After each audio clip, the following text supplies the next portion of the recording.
melanjutkan seri hermeneutik atau seni menafsir memberi makna terhadap data-data penelitian kita dalam lingkup karya ilmiah. Nah, teman-teman yang hari ini sedang menggeluti pekerjaan-pekerjaan penulisan karya ilmiah, apakah tugas-tugas perkuliahan ataupun secara khusus bicara tentang tugas-tugas skripsi, penelitian skripsi, tesis dan disertasi, dan penelitian-penelitian lain yang terkait dengan pengembangan keilmuan, pasti akan tidak bisa lepas dari urusan yang namanya hermeneutik, ya.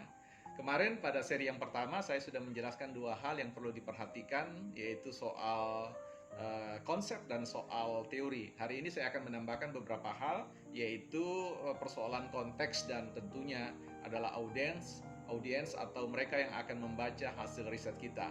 Nah, tentu kita sadar benar terkait dengan mitologi maksud saya, cerita kuno terkait dengan dewa, ya, dan umat manusia, di mana ada seorang yang bernama Hermes yang kemudian bertugas atau ditugaskan untuk memberitahu tentang menafsir atau menjelaskan kepada manusia pesan para dewa.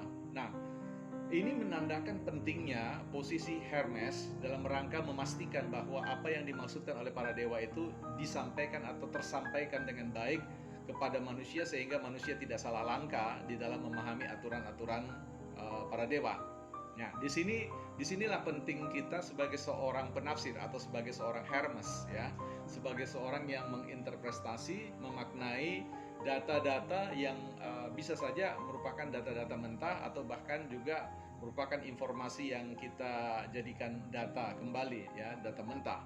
Nah, teman-teman, hari ini saya fokuskan terlebih dulu terkait dengan mengelaborasi keberadaan konsep, ya. Besok kita akan bicara tentang peranan teori, konteks, dan kemudian audiens yang akan menjadi penarik manfaat dari studi atau analisis yang kita kerjakan dalam riset-riset kita. Bicara tentang konsep, tentu ini bicara tentang kesatuan bahasa, ya, bicara tentang apa yang disebut dengan linguistik. Hermeneutik tidak bisa melepaskan dirinya dari peran bahasa yang sangat urgen, yang sangat penting dalam rangka memberikan pemaknaan terhadap apa yang Anda temukan dalam hasil temuan Anda, yaitu data, fakta yang Anda geluti.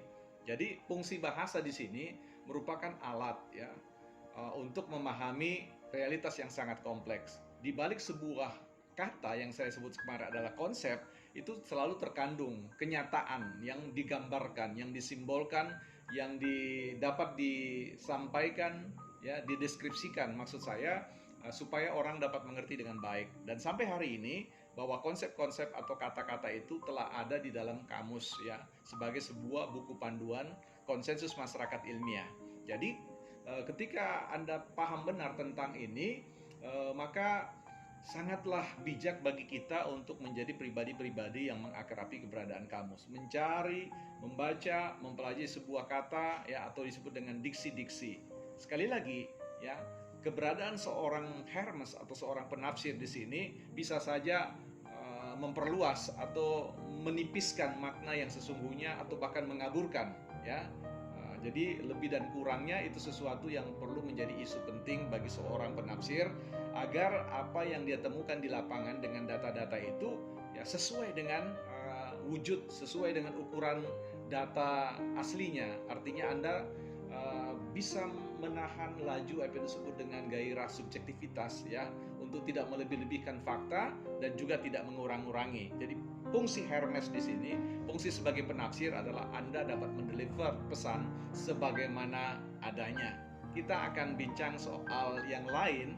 Esok kita akan bicara persoalan tentang teori, ya, bagaimana menafsir sebuah tafsiran, ya. Teori itu sebenarnya sebuah tafsiran, sebuah kerangka fakta yang dikerangkai maknanya oleh orang-orang terlebih dahulu di samping kita.